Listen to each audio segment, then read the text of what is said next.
A person lost life on Tuesday night when the house caught fire. The deceased person is 76 years old.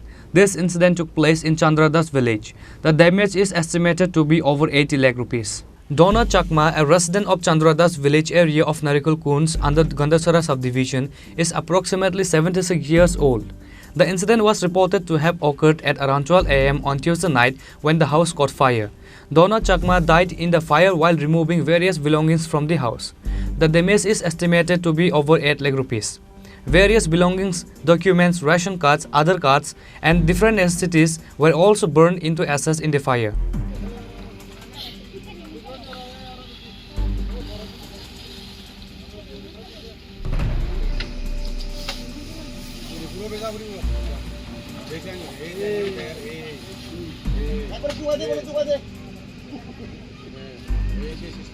Gondachara police are investigating how the fire started. Bureau report, Chini, Khorang.